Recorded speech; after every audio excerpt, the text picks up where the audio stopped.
Buenas tardes a toda la comunidad bunkeriana. Vamos a comenzar un programa especial bastante breve en un lugar que es bastante interesante. Nos encontramos en un cementerio. Hay que aclarar que estamos de día. ¿Qué horas son? Creo que son Van a ser 20 para las 4. 20 para las 4. Estoy junto a Maverick. Después de mucho tiempo ha vuelto y nos acompaña en este primer programa especial. Así es, he vuelto, tuve mis responsabilidades, estaba sacando adelante mis estudios y mi trabajo, pero aquí estoy, de vuelta en lo que habita las sombras, y efectivamente estamos al aire libre en un cementerio. Ustedes saben que esto es un audio, Claro. Pero estamos aquí en medio de las tumbas. Sí. Vamos a acompañar el audio con algunas fotografías para que puedan ver el contexto en el que nos encontramos. Como decía Maverick, eran 20 para las 4. Van a ser un cuarto para las 4. Un cuarto para las 4. De hecho, Está un día muy bonito. Hay poca gente en el cementerio y nos encontramos en un mausoleo bastante grande. no tiene identificación, de hecho tiene una escalerilla rodeada por una reja redonda, de la cual nosotros estimamos que abajo hay una especie de estancia. Eso es lo interesante, es como, fíjate que me recuerda a estas tumbas que tenían los monjes franciscanos, que eran sí. bajo tierra, que tenían toda una infraestructura subterránea. De hecho, esas eran como un poco tétricas porque eran prácticamente catacumbas. Eso, Exacto. como catacumbas. Y uno veía las películas y estaba lleno de calaveras, o sea, de cráneos, algo así. Bueno, no decimos que haya algo así acá, pero nos recuerda bastante eso. Hay que decir que la experiencia cambia bastante. Yo sé que muchos han fantaseado o alguna vez lo han hecho, el tema de visitar un cementerio de noche, ¿cierto? Que es como para la gente que le gusta estos temas, yo creo que más de alguna vez se lo habrá planteado. ¿Es diferente la experiencia estar de día en un cementerio, Madrid? Totalmente, porque de día siempre va a haber gente que, por ejemplo, los administrativos que están trabajando y la misma gente como, bueno, sepultureros o limpiadores que hacen el aseo de las tumbas, pero de noche no hay nadie, excepto unos cuantos rondines nomás, que son las personas que cuidan. Claro, ahora sí es un lugar bastante tranquilo, salvo creo que hay una máquina a lo lejos trabajando que puede que salga ese sonido de fondo. ¿Te fijas que sí. o que estamos cerca de una carretera también? Entonces son parte de los vehículos y creo que hay algún tipo de construcción cercana. Y bueno, está el sonido ambiente de los pájaros y todo eso. Pero es un lugar, los cementerios, en particular son bastante tranquilos. Encuentro que dan una oportunidad para incluso venir a reflexionar, pensar. Sí, puede ser una gran opción, porque yo a veces he conversado con gente y dicen que en los cementerios, no sé, en ciertas situaciones políticas, incluso puede decirse que en la misma dictadura que hubo en nuestro país, dicen que a veces celebraban no mítines políticos, pero se habían encuentros en los cementerios. ¿Por qué? Porque era seguro. Porque era poco, no se podía hacer la casa particular de una persona, claro. Porque había mucha represión, había toque de queda, pero no muchos se atreverían a ir a un cementerio, y a veces la gente cuando iba a discutir algunos planes políticos iba a los cementerios.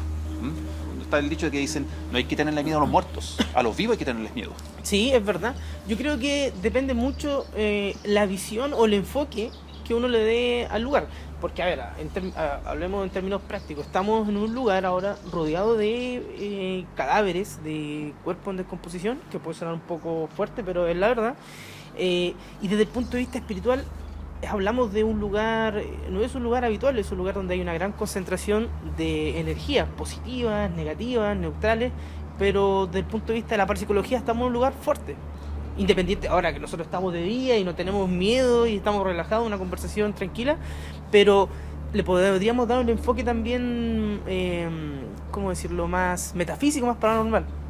Sí, yo escuché una medium en un programa en un matinal que me llamó la atención. Ella decía que como ella es medium, sabía que cuando entraron a un cementerio se escucha mucho el barullo de las almas, o sea, de las personas ya fallecidas, hacen mucho ruido, se están todo el rato conversando, pero cuando hay un funeral todos se callan. O sea, cuando viene entrando otra persona fallecida, claro, la viene a dejar, hay como un silencio, como un respeto, es algo así como si le estuvieran dando la bienvenida.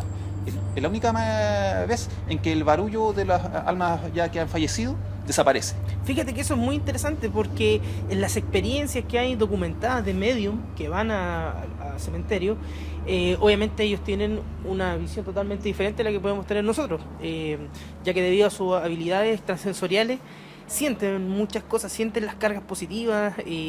Bueno, ahí habría que entrar en el fino si hablamos de qué tipo de medium hablamos, de conocido, de charlatán, etcétera. Pero en términos generales, la experiencia no es nada agradable para un medium o una persona que tenga este tipo de habilidades en un cementerio. Fíjate que una vez escuché una forma de verlo de un medium que dijo lo siguiente: imagínense que ustedes están en sus casas y están viendo la televisión y están poniendo atención a un solo canal, ¿sí? ¿Te fijas? Incluso tú puedes mirar para otro lado y no ves el video, pero sí estás escuchando el audio. Bueno, el medium decía que cuando entraba a un cementerio era como que estuviera rodeado de 10.000 televisores, todos al mismo tiempo, todos transmitiendo distintos canales, distintos sonidos, distintas cosas. Entonces era un, ¿cómo decirlo? Era saturaba los sentidos de esta persona. De verdad se podía volver loca entonces, porque tanta información, tantas almas sufrientes, otras almas que no están sufriendo, otras almas que están en paz. Y claro, yo me imagino, me pongo en su lugar como medium, él está interesado por conocer todas esas historias, pero no se podía porque eran miles y miles. Y claro, era mucha la concentración de como muchas voces al mismo tiempo, y eso era incómodo. Recuerdo que en un programa de televisión de la región del Biobío aparecía una vez vi un video donde un medium, no sé si era de Santiago, no recuerdo el nombre, o parece que era de la región, visitaba el cementerio y iban, ¿cierto?, con cámara en mano, iban hablando, y entonces él decía de pronto: mira, en este mausoleo, en esta tumba, hay una fuerte energía aquí, la persona, qué sé yo, murió con mucha ira, mucha rabia por algo, etcétera, etcétera, y lo está proyectando a nosotros. Incluso puede que ustedes sientan frío, les decía al camarógrafo, al entrevistador, al conductor, perdón, del programa, puede que ustedes en algún momento sientan frío, se sientan incómodos, pero eso va a depender mucho de sus defensas. Fíjate que habló de ese tema bastante interesante, que eran las defensas que uno podía tener sin tener conocimiento en el tema. Como que de cierta forma tenemos una defensa, cada persona tiene una mayor o menor defensa dependiendo de su estado psíquico, dependiendo de su fe, de un montón de cosas. Tiene que ver entonces más que nada, bueno, como tú dijiste, la fe, la espiritualidad, y más allá de que la persona crea o no crea. ¿O no? Claro, es como dices tú, Maverick, más allá del tema de si cree o no cree. Porque una cosa es creer en estos temas y tener ya venir, ¿cierto?, con cierta, no sé si contaminación, pero sí prejuicio o elementos anteriores a la experiencia. Tú mismo una vez me dijiste que es muy susceptible a las personas sensibles o las personas que incluso pueden ser débiles mental o de personalidad, y se supone que esas son un caldo de cultivo para, digamos, espíritus malignos que les tratan de hacer daño. O incluso muchos medios yo he escuchado que lo que pasa es que muchos espíritus o de personas que murieron dejando cosas pendientes, claro, y lo que más ambicionan es poder tener la oportunidad de volver a manifestarse en este plano de existencia. ¿Para qué? Para poder terminar o ver una chance de poder terminar lo que dejaron pendiente. O bueno, muchas veces hay una teoría interesante que es que los espíritus, las almas desencarnadas, como le quieran llamar, ¿cierto?, espíritu, alma, ente extracorporal, no perdieron el gran milagro de la vida, o sea, perdieron la oportunidad de poder hablar, de expresarte, de moverte, de si quieres tomar una roca y arrojarla. Entonces, es la frustración de no poder tener el contacto con la realidad física. Yo desde el año pasado, a veces me llega eso de que de repente, personalmente, a veces me canso un poco de la vida de eso, pero de repente me imagino qué pasaría si yo muero, pero sin embargo mi inconsciencia sigue estando presente, y sin embargo me da esa sensación de que estoy muerto, pero no puedo abrazar a una persona que yo quiero. No puedo hacer lo que tú dices, agarrar una piedra y tirarla. No puedo jugar con mis cosas preferidas. Exacto. Es una impotencia muy fuerte. Exacto, ¿no? O no haber hecho lo que me hubiera gustado. Como dice el dicho, no hay peor trámite que el que no se hace. Claro, porque imagínense el tema que pasa con la gente, no sé, tú habitaste durante muchos años en una casa. Sí. Y de pronto mueres y por algún motivo tu alma o parte de ella o de tu esencia queda en ese lugar, y tú ves que, no sé, pues la terraza que tú disfrutabas o la pieza donde está la intimidad de tus lecturas, de tu trabajo, es corrompida por otra persona externa, por alguien que no conoces. Es como es como que un niño viera a otro niño desde fuera viendo cómo juega con su juguete. Exacto, su juguete, o usa tu espacio de otra manera. Claro, es una profanación en cierto sentido. Disculpe si hago otra vez alguna alegoría con alguna película, pero la película Beetlejuice trata un poco de eso. Sí. De hecho, bueno, es una película, es comedia y todo, pero aborda ese tema. Exacto. Él está, Beetlejuice está encerrado en la maqueta, Sí, ¿cierto? exacto, son espíritus de dos jóvenes, una joven pareja que muere y que ve como otra familia de gente excéntrica invade su casa Claro. y a ellos les molesta eso y no saben cómo quieren echarlos y no pueden. Es un buen ejemplo. Exacto, y Beetlejuice es una especie como de exorcizador para que trabaja para otros espíritus para poder sacarse a estas personas de la casa y dejárselas para sus dueños originales, aunque sean que son los fantasmas. Claro, y ahí se muestra en parte esta teoría, esta idea de la molestia. Es que es algo básico, que el hecho de que te moleste que alguien ocupe o use tus cosas y tú no puedes comunicarlo.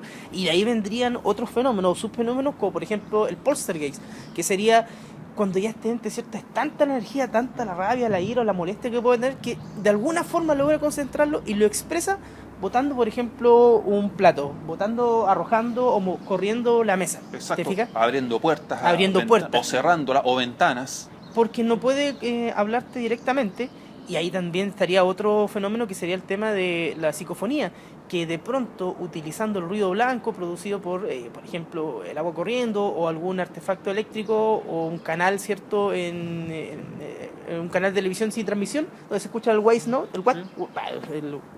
el sonido, el ruido blanco, perdón, es la forma que tiene el espíritu, ¿cierto?, de comunicarse, de decirte o de decir lo que siente o de comunicarte la molestia que tiene. Y en este momento voy a encender yo la grabadora, una grabadora de cassette antigua. Exacto, o sea, son muy difíciles de encontrar. Sí, esta es la que llevo. Uno no sé cómo se la consiguió, yo la vi hace varios años en el centro de la ciudad y me arrepiento de no haberla comprado. Ahora son cada vez más difíciles de pillar. Debemos decirlo para las personas también que nosotros venimos aquí con respeto. No, está además decir que no estamos acompañados con combustible, no, obviamente que no. Tampoco estamos fumando nada de eso. Nada de eso. No. Y la grabadora simplemente la dejaremos corriendo un rato, pero no vamos a hacer ningún tipo de psicofonía en el sentido de, ¿cómo decirlo? No vamos a invitar a ninguna entidad o presencia invisible para que se manifieste. No, simplemente vamos a dejar ahí la grabadora. Exacto. A ver si se cuela algo. Claro, pero no estamos invocando nada. No porque tengamos miedo, sino que es porque no es el momento. No, aparte que es el primer programa que grabamos después de tanto tiempo. Exacto, es una especie de experimentación, pero hecha con mucho respeto. Claro, así que desde ahora, ahí dejé corriendo la grabadora. Bueno, y de hecho después podemos comparar el audio que está grabando, ¿cierto?, el celular con el que está grabando la grabadora. Exacto. Vuelvo a decirles a todos ustedes, a lo que habita las sombras, que ustedes escuchan un audio y les puede parecer irreal que estamos en un cementerio, pero así es. Estamos rodeados de tumbas. Estamos sobre una, de hecho. Y ya van a ser las 4 de la tarde. Estamos un día hermoso. Está con sol, pero más o menos nublado. Sí. Es tranquilo. Es que eso es lo bueno de una de las características del cementerio, es que es un ambiente de paz. Y fíjate que nosotros estábamos hablando del tema de la rabia o frustración que pueden llegar a sentir las entidades. Yo creo que en parte la tumba, ¿cierto?, esta construcción es como una forma de retener. Si tú lo piensas, es como te sacaron a ti de tu casa, te sacaron de tu contexto y ya hay que encerrarte en otro lugar. Porque la gente, así como no quiere que anden en la calle los locos, así como que no quiere que anden los asesinos sueltos, crea cárcel y manicomio. Tal vez una forma de tener encerrados los espíritus, ¿cierto?, es creando cementerios.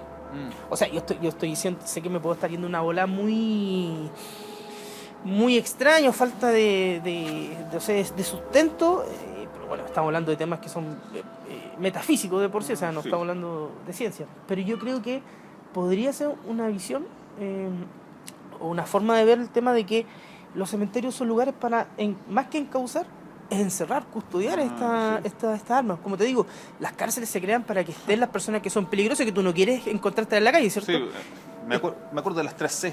Las 3C son las peores cosas que uno puede terminar en un ser humano, que lo llevan sus vicios y que no son para nada positivas.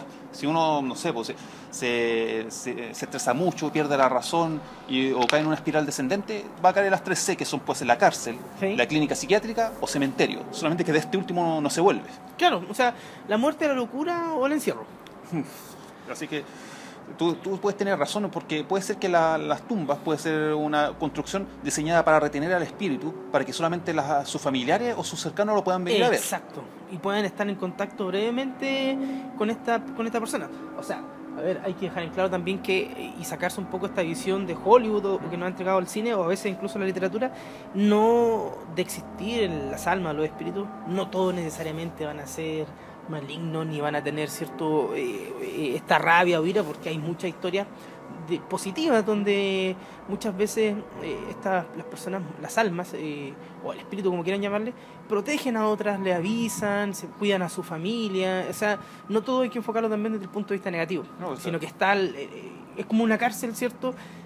No todos son asesinos, hay gente de pronto que puede estar encerrada por error, o gente, por ejemplo, que cometió tal vez un delito menor, un tipo, no sé, que estafó al fisco.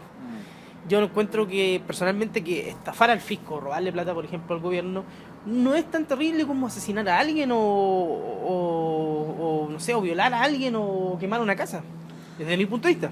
No, es que eso tú tienes razón, porque hay mucha gente que le estafa al fisco, pero a veces es diferente, porque ¿para qué estamos con cosas? En esta sociedad siempre va a haber diferentes tipos de justicia. No Claro. se va a justiciar de la misma manera al rico que al pobre. Ah, claro. Si es el rico el que estafa al gobierno, probablemente no le va a llegar ningún tipo de sanción. ¿Tú dices por lo que pasa en Chile?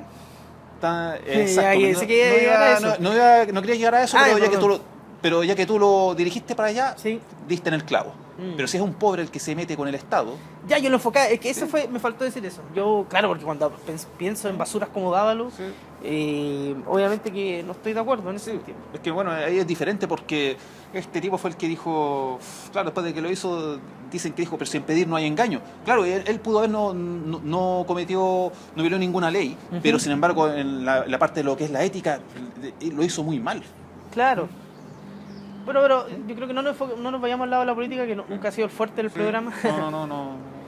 No va por allá. Pero sin embargo, a mí quería sacar otro tipo de algo que me llama la atención. Por ejemplo, que a veces los muertos no pueden descansar en paz hasta que tengan una sepultura. Eso también es cierto y está presente, cierto, en las culturas desde la antigüedad. Consultemos la literatura. En la Ilíada, en la Odisea de Homero, era muy importante el rito fúnebre. O sea, para que un héroe, para que un guerrero caído en batalla pudiera descansar dignamente, debía ser sepultado, debían rendirse los honores dependiendo de cierto de su ¿cómo decirlo? De su estatus social. De su estatus social, claramente.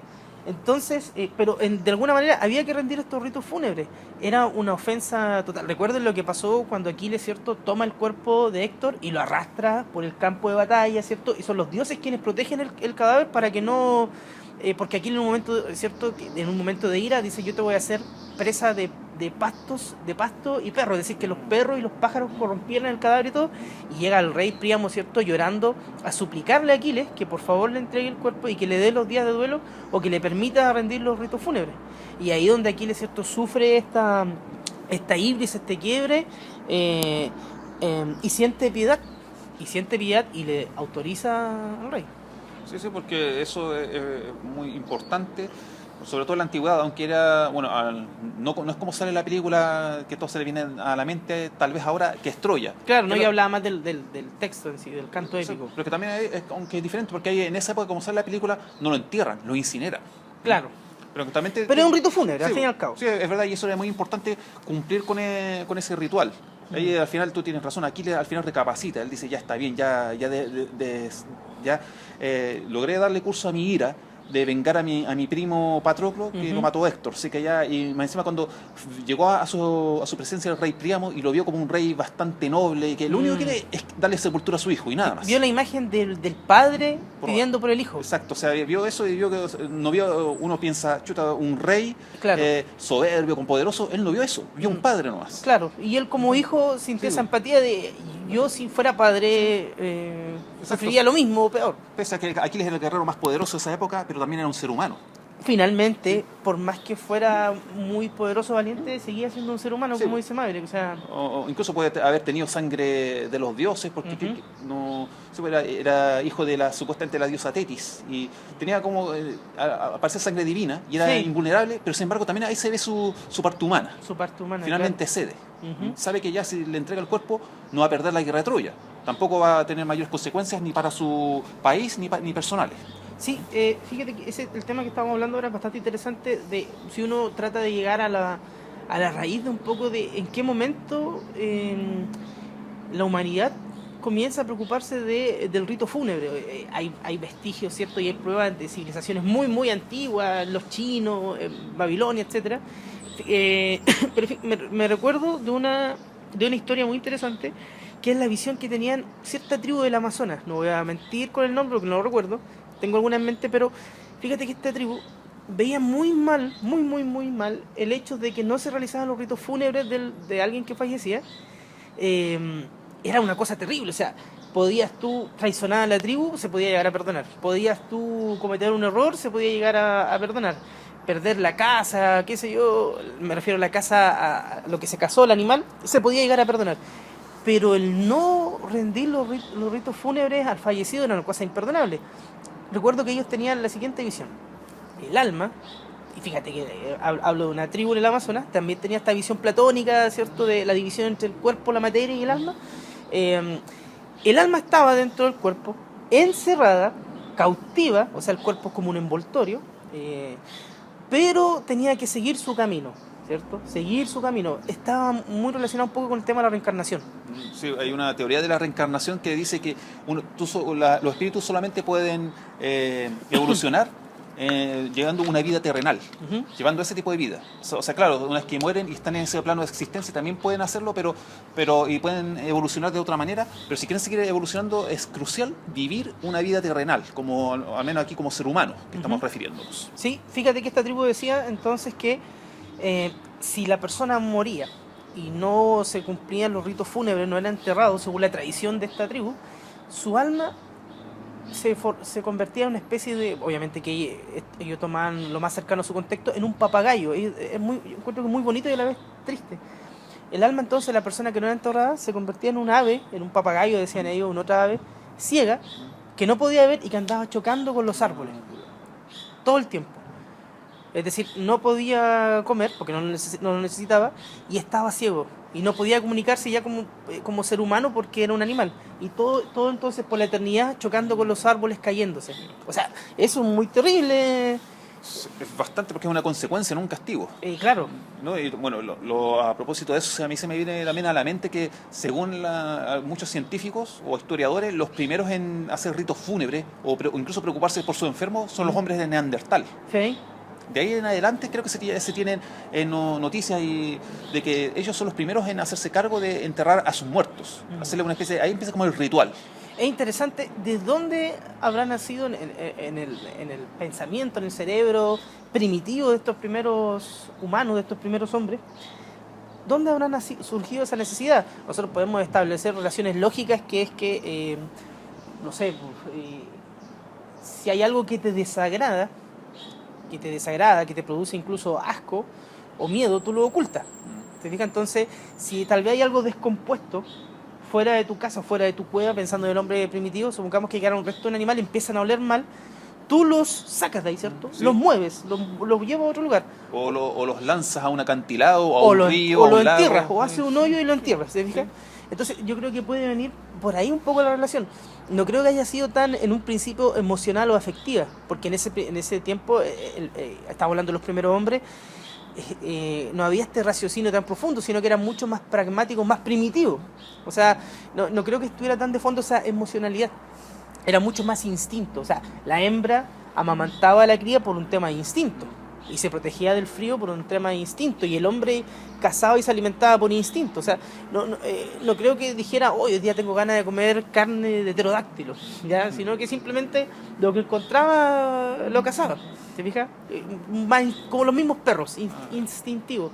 Por eso me parece, voy a buscar información, literatura con respecto a eso de cómo habrá nacido esa costumbre. Yo creo que a lo mejor tiene que haber influido el hecho de que cuando el hombre primitivo deja de ser un cazador nómade y empieza la vida sedentaria, cuando descubre cómo cultivar la tierra y empieza a sedentarizarse.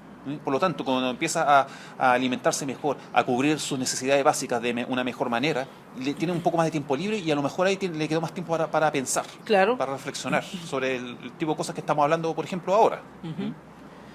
Claro, porque es interesante pensar en cómo llegaron a esa, de dónde surge esa reflexión, de decir, ya, se murió este familiar, se murió este miembro de la tribu o del grupo social, ¿por qué enterrarlo? Y después, por ejemplo, ¿por qué acompañar el entierro de, no sé, pues de una flor o de una lápida? O todo ese tipo de cosas que tienen que ver mucho con el ritual. Sí, también ahí, una vez más, tiene que ser tienen que haberle dado mucha importancia a qué posición ocupaba en la tribu o el grupo de personas la persona que había muerto, porque, bueno, una cosa es que se muriera, no sé, un anciano o un niño, y a que se muera el mejor cazador de la tribu, Claro. o que se muera el guerrero. Y eso bien fue un golpe muy fuerte para ese grupo de hombres primitivos, porque se muere una parte importante de su grupo de personas. Que tenía un valor. Exacto, tenía un valor y práctico. Exacto, y todos obviamente deseaban que no se hubiera muerto, que hubiera seguido defendiendo a la tribu, siguiera cazando, alimentando al grupo de personas. Y ahí viene también el tema de que esta creencia que es bastante interesante, que es que los objetos que tuvo en vida la persona siguen siendo de él después de la muerte, y por eso en las tumbas antiguas de muchas civilizaciones y culturas, para qué hablar de la cultura egipcia, por ejemplo, o de otras, se enterraba a la persona con alguno de sus bienes. Si era un cazador, con su lanza, con utensilios de hereda, con ropa particular, hay, por ejemplo, tumbas de niños con caballitos de madera o de piedra, ¿te fijas? O sea, juguetes. Claro, es como una forma de decir, estos objetos, tal vez con los que estuvo más cercano, forman parte de él.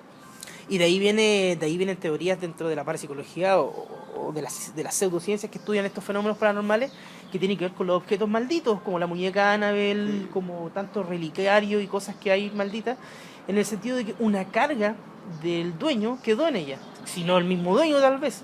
Eso es bastante discutible. Bueno, podemos llegar incluso a ejemplos más extraordinarios o extremos. Por ejemplo, el emperador de China, no me acuerdo qué nombre tenía, pero que cuando se descubrió su tumba tenía esculturas de no sé cuántos guerreros. Ah, los de guerreros de terracota. Exacto, supuestamente los habría mandado a hacer para que lo defendieran en la otra vida.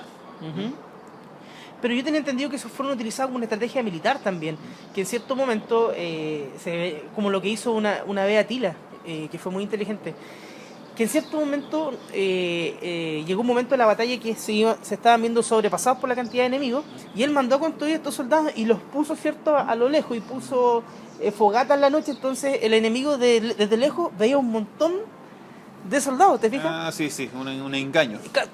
Todos de pie, todos con su armadura, incluso hay soldados de terracota con sus caballos y todo, todos de pie, todos listos para la batalla.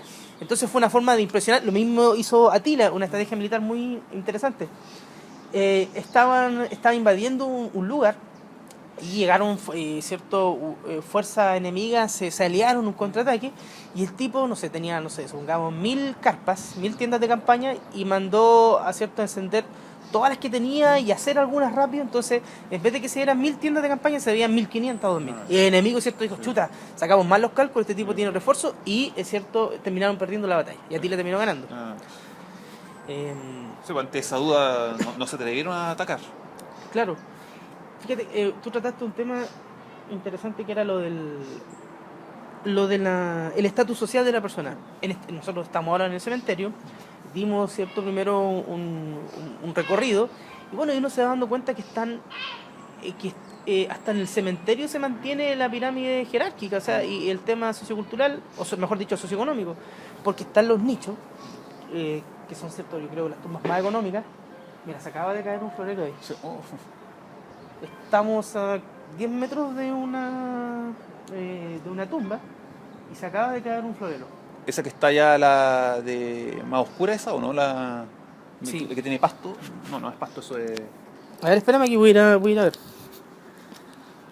Estoy internando para ver qué fue lo que se cayó. Sí, efectivamente se cayó un macetero. A metros se cayó el macetero. Esperemos no estar incomodando a nadie. Ojalá que no, porque no es nuestra intención. Ahora, yo tengo entendido que cuando los muertos escuchan que los vivos hablan de ellos, se interesan mucho. Pero tenemos que tomar en cuenta que estamos en un cementerio y hay de todo. O sea, si hay presencia, nos vamos a encontrar de todo tipo de presencia. Pero como dijimos en un principio, la grabación la estamos haciendo de la manera más respetuosa, dentro de los márgenes, ¿cierto? O sea, no estamos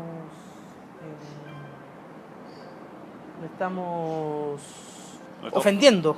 No, de ninguna manera estamos haciendo nada, o sea, no estamos sentados sobre ninguna tumba. No, de hecho es sobre la construcción del mausoleo, Exacto. pero es parte de la construcción. Exacto, o sea, no estamos directamente encima de algo. No estamos pisando tampoco ninguna. Exacto, no hemos roto nada, ni siquiera por accidente. Bueno, Sí. se cayó recién, como Sí. dijo Curunox, un florero, pero ¿Sabes qué están pensando? Si ir a recogerlo o lo dejo ahí.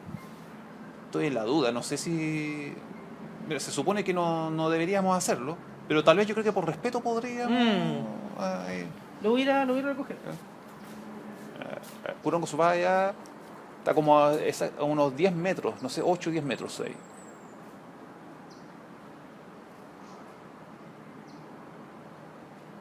Es una tumba muy parecida a la otra, que tiene una cruz con la parte de arriba más gruesa como en ángulo.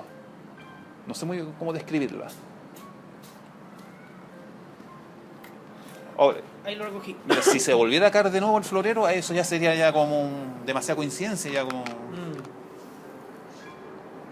Fíjate que no era un florero seco, sino que... o sea, son flores secas, pero se notaba que no llevaba tanto tiempo. Sí. Además, no hay un viento tan fuerte como para derribarla. De hecho, no. Bueno, pero fue una anécdota. Mira, aquí está grabando la grabadora, valga la redundancia. ¿Cuánto tiempo tiene esa grabadora para un máximo de grabación de tiempo? Creo que 1 hora. Yeah. Es chiquitito el cassette, pero tiene bastante cuerda. Bien, ¿y qué fue lo último que estábamos hablando? Sobre el estatus social. Sí. Claro, en el cementerio nos encontramos con las criptas. Esas construcciones ahí recién, ¿cuál es el nombre correcto? ¿Cripta, mausoleo ¿Mausoleo o panteón? o panteón? Ya, es decir, que hablamos de una estructura más grande que es básicamente como una casa. Exacto, de hecho un panteón puede albergar muchos miembros de una especie de comunidad. Por ejemplo, hay panteón para bomberos, para Sí. carpinteros, De para hecho, aquí hay.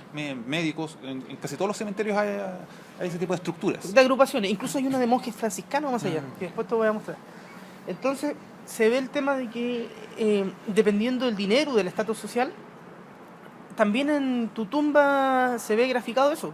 Y así tenemos los nichos, así tenemos estas tumbas que son mucho más humildes en comparación con los mausoleos, que algunos con una arquitectura más bonita, Exacto, construcciones muy elaboradas. algunas, ¿Mm? y también internamente con figuras de Cristo, con... Mira, allá a tu lado ahí hay hay un crucifijo ahí. Sí, sí, de hecho. Entonces, ese tema también es algo de lo que se puede hablar, el hecho de que, ¿te acuerdas que tú me preguntaste, en el caso de que falleciera, cuál sería en vida mi postura? Si me gustaría, Exacto. si preferiría que me, ¿cierto? Que ¿Enterrarte o cremarte? Sí. Iba a decir sepultar, sonaba más bonito, pero Sí. que me sepultaran o que me cremaran. Y yo te respondí que en realidad no pensaba mucho en eso porque ya voy a estar muerto, o sea, no es mucho lo que puedo hacer, porque sigo manteniendo mi postura de que yo creo que después de la vida no hay nada, o sea, simplemente son materia, no creo que exista algo más. Algún día voy a conocer la respuesta. Bueno, no hay que dejar de tomar en cuenta que si bien aquí todavía se puede notar en un cementerio la diferencia de clases sociales en cuanto a estructuras de las tumbas, no, creo que en la religión católica no hay muchos dichos que dicen que, claro, o sea, la tumba no es más que una especie de construcción que queda en esta dimensión, o sea, es lo tangible, pero no sabemos lo que hay al otro lado. Si esa persona que tuvo una posición social muy, muy destacada en este plano de existencia, ¿qué otra posición va a tener allá en el otro plano? O sea, en el otro plano también habría, bueno, por ejemplo, volviendo a los griegos, cuando uno iba al Hades, ¿cierto? Sí. Al inframundo, dependiendo de tu estatus social, podías llegar a tener la oportunidad de comer, ¿cierto? En la misma mesa de Hades, junto a poetas de la talla de Virgilio, ¿cierto? De Homero, y con héroes como Aquiles o Héctor, o sea, pero eso dependía de tu estatus social. Si era un don nadie, si era un campesino, un guerrero, un alfarero, alguien no muy distinguido en batalla o en otras formas de estatus, no iba a tener esa oportunidad. Te fijas que también había una visión de estatus social de la otra vida. Bueno, podemos ver otras culturas, los nórdicos, ¿cierto? Vas al Valhalla. Así, eso siempre y cuando tú fueras un guerrero muy claro, poderoso ya. y murieras en la batalla, con todo el valor. Claro. Y bueno, yo creo que la visión judeo-cristiana es como un poco más neutral en ese sentido, ya que o vas al cielo o al infierno, pero no se habla de mejores posiciones dentro del cielo. Por lo menos no que yo que tenga en mente, no que recuerde.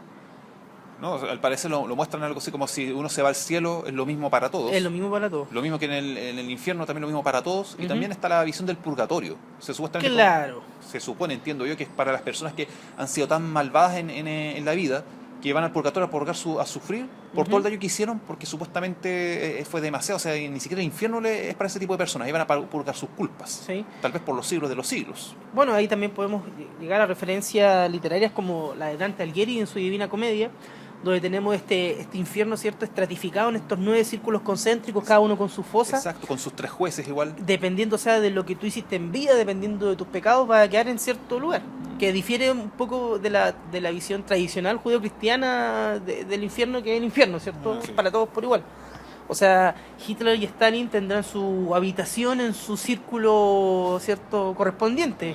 Tienen que estar ahí Lo en mismo que Mussolini. sí, en el centro, y tienen que estar ahí comiendo la misma mesa. Claro. Quizás que comerán, no sé. Yo me imagino, no sé, pues a Franco con Pinochet ahí compartiendo un vino tinto, no sé. Gaddafi también tomándose su pisco ahí.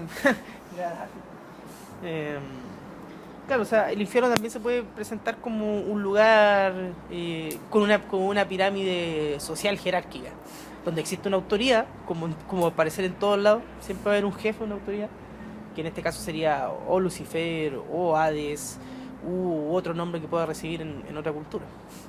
Sí, o sea, ella al final siempre está todo estratificado en ese tipo de orden. O sea, no es llegar y uno se va, digamos, a hablar con el mandamás. No, o sea, creo que uno llega, como tú dijiste, a algún lugar que le corresponde. ¿De qué depende? De lo que uno haya hecho en la vida.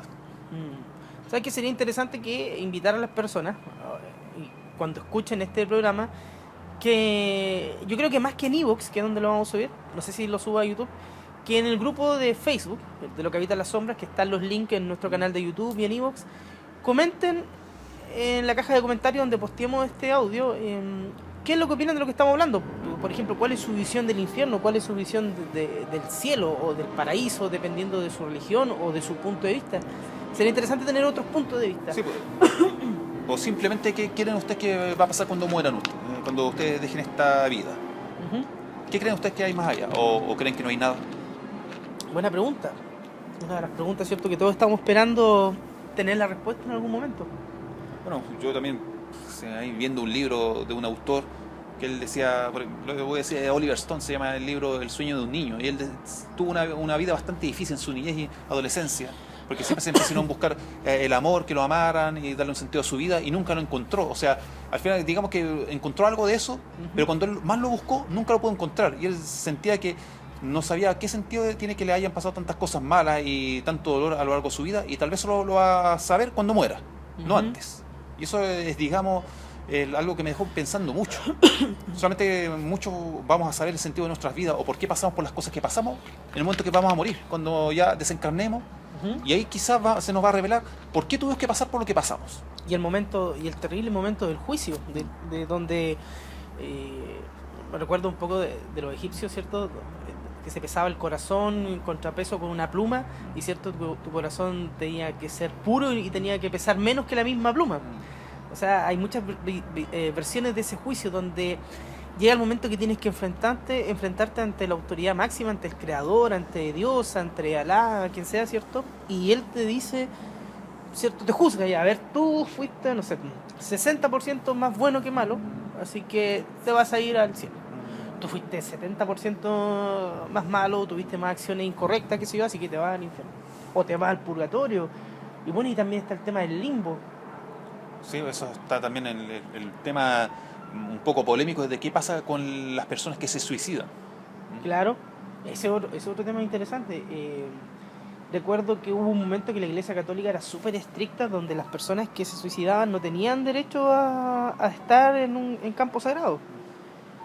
Fue un momento que dentro de la Iglesia Católica donde, claro, el suicidio era mal visto, era negar en parte el regalo de la vida, y por ende no tenías la opción de poder ser enterrado en un cementerio. o sepultado en un cementerio. Exacto, no, pero hoy en día creo que se tiene un poco más de conocimiento las personas que se dedican a lo esotérico, porque no puede ser que termine el mismo limbo o el mismo castigo la persona que se suicida porque está agobiada por una depresión, Claro. o la persona que se suicida porque no quiere asumir la responsabilidad de sus malos actos, o la persona que se suicida porque tiene una enfermedad mental. Es que fíjate que el suicidio en parte es como un pecado mortal de los más graves, en el sentido, incluso creo que está visto como más grave que un pecado mortal, en el sentido que tú estás negando lo más preciado que se te ha dado dentro del punto de vista religioso, que es la vida. O sea, es como el máximo regalo que se te dio a ti y tú estás como devolviéndolo, escupiendo en lo más sagrado que hay. ¿Te fijas? En la vida. Por eso pensemos en la posición que tiene la Iglesia Católica, por ejemplo, con respecto al aborto. ¿Te has visto la posición que tienen? Sí, Tan bastante. extremista en muchos casos, Sí. porque estamos hablando de que se está negando lo más preciado, que es la vida. ¿Te fijas? Desde el punto de vista religioso, porque otras personas tienen una visión mucho más práctica o biológica o científica. Yo, por ejemplo, estoy a favor del aborto siempre y cuando sea terapéutico, Exacto. y en caso de violación y cosas así. Violaciones, que ese bebé no tenga ninguna chance de sobrevivir Ujú. y sobre todo cuando ponga en riesgo la vida de la madre. Claro, o vayan a hacer con alguna malformación muy terrible o algo que vaya a marcar su vida, ¿cierto? De manera muy extrema. Pero yo estoy, sin caer en lo conservador, estoy en desacuerdo que fuera el aborto como para así como cualquier opción de pronto una mujer queda embarazada, una mujer adulta sí, diga, sí. tengo, no sé, 25 años, me va a No, complicar en el trabajo, no quiero. ¿Sabes Voy a qué? perder los bonos, qué sé yo. Sí. Ahí yo estoy totalmente de desacuerdo. Sabes que yo también, no es tanto por seguirte ¿cómo te digo? Es que es una el forma de pero verlo. pero yo también pienso de ¿Cierto? la misma manera, esa mujer o ese hombre, o sea, sobre todo la mujer Sí. que ya se embaraza, que no se cuida, que no está ni ahí con cuidarse, Sí. y tiene un hijo, no quiero tenerlo, no, eso embarra la vida. ¿Por qué no se cuidó? Claro. ¿Por qué no? Y ojo, que no queremos ser machistas. Ah, pero- sí, hay que ver, claro, hablemos Exacto. del hombre y la mujer, de la pareja, claro. Exacto. O sea, quizás una opción para la pareja el decidir abortar, encuentro que en ese sentido que no me parece bien. Ahí debería estar, por eso debería haber una ley, estar Sí, legislado. Sí, exacto, tiene que estar legislado, bueno, que para que estamos con cosas de muchas mujeres o hombres también que les gusta pasarlo bien y en el momento no se preocupan por tomar o anticonceptivo o tener preservativo, Ujú. sabiendo los riesgos que van a pasar, que dicen ya démosle nomás. ¿Y qué pasa? Quedan embarazados y no quieren tenerlo. Por favor, o sea, un Ahí es poco más más- de responsabilidad. Claro. Por eso, como te decía yo, en el sentido terapéutico y para casos de violaciones, porque, o sea, una niña de 12, 13 años, que una adolescente que queda embarazada por una violación, Sí, tiene todo el derecho, tanto su familia como ella, porque es algo que no decidió. no, pues Fue una víctima. Fue una víctima, fue violentada. Claro, o sea, algo tan terrible. Aparte que eso va a transformar va a cambiar toda su vida, que tenga que vivir la maternidad en una etapa que no le corresponde. O sea, yo encuentro que ahí sí sería necesario y prudente y lógico el tema, una decisión como el aborto. O en último caso, no se me viene a la mente ahora que lo dieran a adopción, algo así, pero que no lo obliguen a tenerlo, o sea, que no lo obliguen a estar con También. él, porque hay mucha gente que es demasiado conservadora que la obliga a la sistema de violación a tener al hijo, a criarlo y le están ocasionando un daño enorme en la Ujú. parte emocional. Ujú. Aunque, bueno, volviendo a la última acotación, por el hecho del tema del suicidio, no es lo mismo, por ejemplo, el suicidio que comete una persona con tal de salvar la vida de otra persona. A ver, pero ¿cómo? A ver, explícate. ¿Cómo una persona se suicidaría para tratar de salvar la vida de otro? A ver. Mira, te voy a dar un ejemplo y bastante famoso. Ya, a ver. ¿Tú has oído hablar del mariscal Erwin Rommel, el zorro del desierto? ¿No estuvo en la Segunda Guerra Mundial? Sí, las estuvo campañas en la Segunda Guerra Mundial, el zorro del desierto. Sí, ya, Mira, sí, ya. No mucha gente sabe cómo murió, porque lo que pasó fue que Erwin Rommel, lo atacaron, quedó muy mal herido en un ataque de un avión británico, pero logró recuperarse. Y resulta que ese ataque coincidió por allá por el año 44, en el 20 de julio, cuando se le hizo este atentado a Hitler, que fue el más conocido, de hecho se llevó al cine, la Operación Valkyria, Sí, que le pusieron sí. una bomba ahí en el búnker, explotó, pero Hitler no se sabe cómo, pero sobrevivió, Sí. con algunos rasguños. Y entonces, claro, después vino una purga terrible en contra de todos los conspiradores. Y resulta que bajo tortura, varios conspiradores dijeron el nombre de Rommel. Entonces lo siguieron torturando y de alguna u otra manera Rommel fue salpicado por la conspiración. O sea, hasta el día de hoy no se sabe muy bien Claro. que si él realmente estaba dentro de la conspiración o no. Se sabe sí que un oficial de alto rango lo trató de convencerlo y le dijo, oye, Hitler va a llegar a Alemania y Europa a la ruina, así, incluso le habló de los campos de concentración y hasta ese momento ahí Rommel se dio cuenta, pero Rommel dijo que, claro, había manifestado que estaba de acuerdo en que debía terminar el nazismo, pero que no había que matar a Hitler. Pero no se sabe hasta el día de hoy. Lo cierto es que, claro, a Rommel lo mandaron a llamar, lo juzgaron y le dieron dos opciones. Una era ser fusilado o sometido a proceso, torturado, y su familia iba a ser sometida a un campo de concentración. Ya, y su nombre, terrible, exacto, o sea, terrible, y su nombre iba a ser difamado. Y la segunda opción, suicidarse, y se le iba a dar un funeral de honor, y su familia iba a ser respetada. Ah, ya. Es que claro, incluso ahí Exacto. inmediatamente pienso ¿Ves? en los samuráis y en el seppuku, Sí. que era, cierto, el suicidio ceremonial, que era para salvar tu honor. O sea, Exacto. tú cometiste un error, tienes que pagar con tu vida Sí. y tienes que suicidarte porque tú mismo Sí. tenías que cometer el acto de... Exacto. Bueno, acá en el caso de Rommel fue diferente porque le dieron esas dos opciones. Sí, claro. Le dijeron, claro, porque era un general, un militar alemán pero muy respetado incluso hasta por sus mismos enemigos. Y por eso le dieron esa opción, como tenía tanto prestigio, ya tenemos esas dos opciones. Claro, es que ahí es diferente el caso, que de alguna forma es como impulsado, llevado al suicidio. Exacto, entonces No fue una elección personal. Yo encuentro que el suicidio está más ligado al tema de la opción de, personal, elegir acabar con tu vida. Exacto, y ahí él mismo eligió, claro, en vez de que mi familia sufra de todo esto. Ya, pero Maverick eligió, te dieron dos opciones, Sí, eligieron sí. rojo o negro. Sí, O sea, no, yo creo que es diferente el suicidio cuando una persona, como tú lo comentaste de pronto, no sé, por problemas mentales, por problemas sí. de vida, dice, yo, sin que nadie me obligue, sin estar, por ejemplo, en el samurái había un código de honor y Sí. estaban las mismas personas, en el caso de Rommel que tú mencionaste estaba toda la maquinaria nazi, o sea, no fue una opción realmente personal. sí. No lo fue. Él eligió entre, ya tuvo un momento de elegir, pero él no llegó a eso. Eso es lo que no sé si me explico. Sí, se Es vio, diferente la instancia del se vio forzado. se vio forzado. Bueno, pero también es que a veces, insisto, la vida te coloca en situaciones bastante complejas. Por ejemplo, si tú en un momento dado tú tienes que dar tu vida para evitar que atropellen a una persona y tú eliges hacerlo, tampoco debería tener consecuencias en el más allá. Ah, claro. Ahí tenía otra opción, tú eliges sacrificar tu vida, prácticamente no suicidándote, pero para salvar la vida de otras personas. Claro, es que ¿Entiendes? en ese sentido el sacrificio es valorado por Sí. Ahí tenemos muchos mártires dentro de la Iglesia Católica, por ejemplo, donde el sacrificio es valorado como una forma máxima Sí. de alcanzar la espiritualidad, de estar cercano a Dios. Pensemos que Jesús fue quien se sacrificó por la humanidad y por ende su muerte, ¿cierto? Porque en cierto sentido Él la eligió. Él Sí. podía haberla evitado si hubiese querido.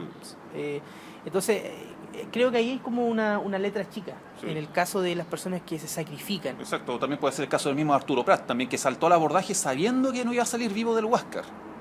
Claro, ahí hablamos de un acto De valentía suprema. un acto de valentía, de heroísmo y de desapego por la vida por un bien superior. Sí, ahora tú tienes razón, si eso lo llevamos a otro tipo, a aquella persona que tiene muchos problemas, está quebrada financieramente y tiene una depresión y elige acabar con su vida porque no aguanta más las vicisitudes que tiene que enfrentar y se suicida, probablemente ahí tenga consecuencias negativas después en el más allá. Ujú. Fíjate que aquí tengo la... He visto un caballero por allá. Mira, voy a poner la grabación. Era mal visto, era negar el pacto, el regalo de la vida, y por ende no tenía la opción de... O se escucha mi voz más... Pero hoy en día creo que se tiene un poco más de conocimiento de la persona que se dedica a lo esotérico, porque no puede ser que termine el mismo limbo o el mismo castigo de una persona que se suicida porque Estamos escuchando la grabación que estaba a la vez con el celular, con la grabadora de cassette. responsabilidad de sus malos actos. Sí, es un coche con más interferencia, de hecho. Es parte como del Río Blanco. Es que estamos, claro, como es cinta es que el celular tiene especies de filtro y Sí. todo para centrarse en la voz. Exacto, no, pero ahí vamos a tener que revisar con más detenimiento la grabación de la cinta magnetofónica para ver si es que Sí. se encuentra algo fuera de lo normal. Sí, fueron 30, grabé un solo lado que son 30 minutos. No voy a grabar el otro lado porque es innecesario, si era Sí. con un lado estamos bien. Y bueno, y después si hay algo interesante lo comentaremos, si no hay nada, ¿para qué vamos a comentar? ¿Cierto? No es necesario. Llevamos 49 minutos. ¿Seguimos un poco más? Sí, seguimos un poco más porque, bueno, todavía queda... el cementerio lo cierran a las 5 y queda un poco media hora. Exacto, se rocian a las 5. Mira, se me había olvidado ese detalle. Fíjate, yo te iba a preguntar, si has sentido algo fuera de lo normal o te has sentido en algún momento extraño o no sé, has sentido algo diferente por el hecho de estar aquí en estos 40 y tantos minutos que han transcurrido. Personalmente no, excepto el florero florero. que se cayó Estamos de ahí acuerdo. delante, pero excepto eso no, nada. ¿Y tú? Tampoco. De hecho, yo vine ayer y posté una foto en el grupo de Lo que habita la sombra y bueno, estuve un lapso muy corto porque estaba por cerrar. Y no sentí nada. Bueno, insistimos, como lo dije en un principio, la experiencia de venir de noche o solo con alguien totalmente diferente a la experiencia de estar de día. Sí. Es como lo que pasa cuando uno ve una película de terror de día con gente, a verla solo en tu casa de noche con todas las luces apagadas. Es cierto, el ambiente te lleva y te puede llegar a sugestionarte incluso. Fíjate que antes de venir a grabar le comenté a una persona mayor que venía acá y no le pareció muy bien la idea. Fíjate que hay mucha personas, yo he conversado en distintos ambientes, en laboral, en familia, etcétera, que no les gusta venir a los cementerios, que les desagrada, que tratan de evitarlo, que no es algo agradable, que incluso temen muchos que se llevan algo a sus casas cuando salen. Ahora, no toda la gente piensa así. No sé si tú has escuchado alguna vez a alguna persona mayor o alguien que tenga esa visión. En lo personal no, pero sí he escuchado por parte de un familiares que también dicen que hay gente que no le gusta ir a los cementerios por razones bastante parecidas a las que acabas de exponer. Exacto, porque no... Los cementerios, bueno, es que hay gente que le gusta la vida, no le gusta pensar en la muerte. Sí, también es. De hecho, hay gente que es una forma de huir eso, el estar... es como el hecho de evitar el cementerio, una forma de huir, de negar la muerte, que es un estado natural y que todos vamos a pasar por él. Es que yo creo, claro, depende mucho de la visión que uno tenga, porque no porque venga a un cementerio me voy a deprimir, por ejemplo, voy a salir mal. No, eso no, depende de la actitud con la que uno venga. Claro, porque no sé, pues de pronto, yo imagino, ayer conversé un poquitito con el guardia, me gustaría venir en otra oportunidad y tal vez hacer alguna entrevista, algo, porque me imagino que tendrá, como todo buen cementerio, tendrá que tener un montón de historias de tipos que vendrán de noche con distintos motivos, desde satanismo hasta, no sé, tipos que vengan a beber o a drogarse, etcétera. O sea, yo creo que tiene que haber su buena historia acá, en ese sentido. Bueno, tiene que haber de todo, o sea, incluso uno va a estar tentado a consultar sobre la famosa historia del muerto que después sale del ataúd.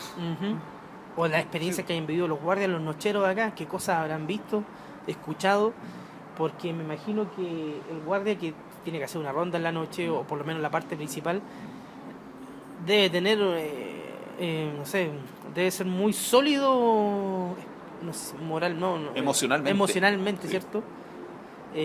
Para trabajar en un lugar así. Es que hay varios trabajos que te pueden llevar a tener una carga emocional terrible. Yo, por ejemplo, en lo personal, nunca por nada del mundo trabajaría como estos tipos que destazan los animales, que están en los mataderos. Yo nada del mundo, porque no me da miedo la sangre, pero me daría asco estar en contacto. Y una vez vi unos documentales donde los tipos decían que por más que usaban guante y mascarilla, el cuerpo quedaba impregnado con el olor a la sangre y a la grasa animal. Y por más que se lavaba y le salían infecciones y un montón de cuestiones. O sea, esa pega, por ejemplo, nunca la haría. Tampoco cuidaría un cementerio. Sí haría un ghost tour, sí participaría en algún tipo así de experiencia social, algo relacionado en ese sentido, pero no trabajar como un nochero en un cementerio como guardia. Menos como los tipos que tienen que cavar las tumbas. Yo tampoco, yo no trabajaría en una morgue, ni siquiera haciendo la sede, no, ese sería como más... Otro lugar también con muchas historias. Sí, es que también por el hecho de que la gente misma dice que cuando entras a la morgue se impregna en la ropa inmediatamente el hedor de los cadáveres. El hedor de la muerte. De que haya refrigeración, el sistema, aún así se impregna eso. Ahí sí que hay que tener harta emocionalidad fuerte para poder desempeñarse en un rubro así.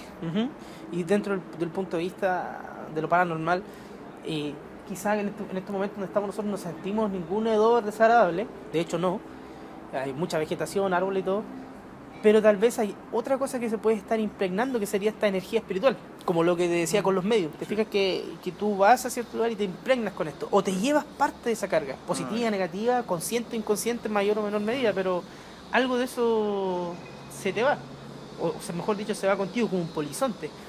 y dependiendo de tus prácticas, de lo que hagas, se puede ir alejando del transcurso que va en auto, en la micro, caminando, o algo se puede llegar a quedar ahí. Depende, bueno, tiene que depender de qué tan sugestionable sea uno como persona, También, entre otras cosas. con qué velocidad uno retoma su vida normal. Ujú. Por el simple hecho de que vuelvas a tu casa, hablas con tus familiares, con un amigo y uno ya se olvida de que estuvo en el cementerio. Es como una manera de que uno que se desintoxica un poco de eso. Pero si uno sigue pensando en eso, se sugestiona. Bueno, ahora otra cosa diferente sería que tú fueras una especie como de, no de chamán, pero que te dediques a lo esotérico y tú atraigas ese tipo de energía. Claro, que también existen esas personas que son como una especie de imán y que muchas veces tienen que irse cambiando de casa o de lugares porque empiezan a atraer esa energía, esas cosas que se empiezan a quedar ahí y tiene que cambiarse como para comenzar de cero. O sea, igual es terrible eso. Bien, Maverick, vamos a empezar a cerrar este programa, este podcast, que el tema en realidad no era ninguno en particular, sino que era básicamente conversar Sí, y bueno, que Maverick volviera y saludar a la... Exacto, esto fue más que nada una conversación en el cementerio, algo así. Que tampoco es que algo sea algo tan simple, igual Sí.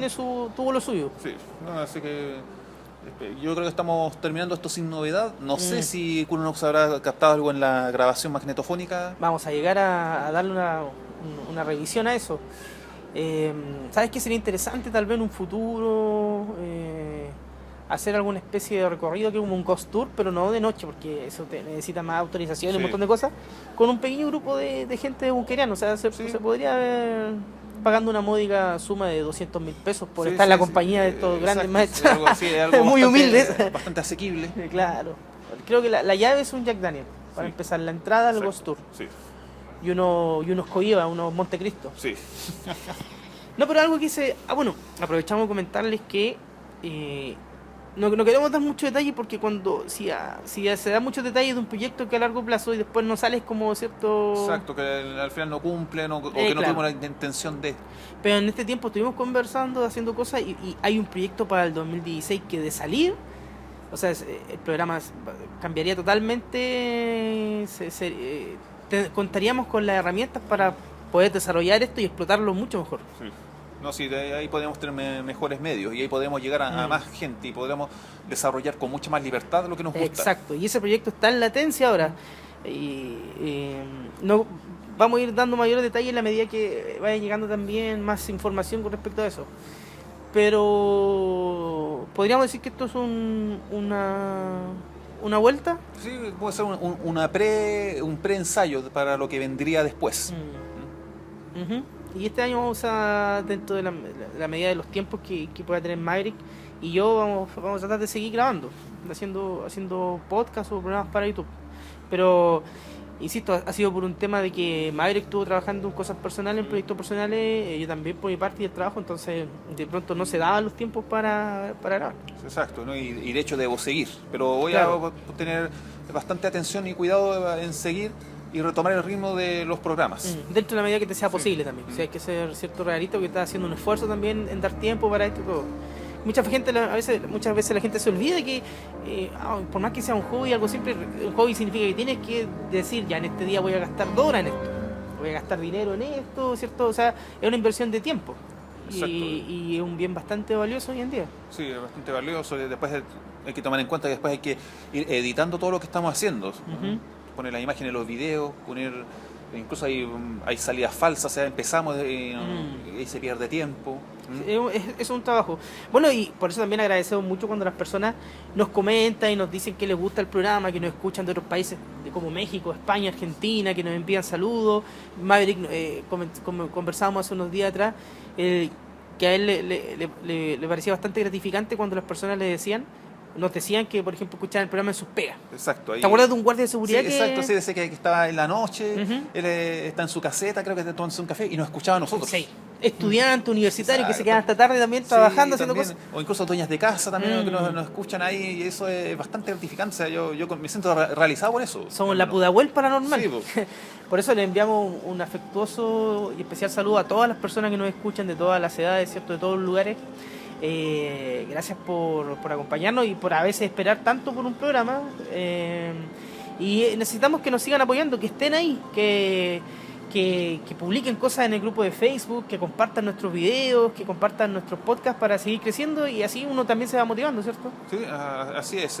Hagan todos los aportes que tengan. Ujú. Los vamos a estar esperando y vamos a estar en una próxima sesión de Lo que habita las sombras. ¿En qué lugar?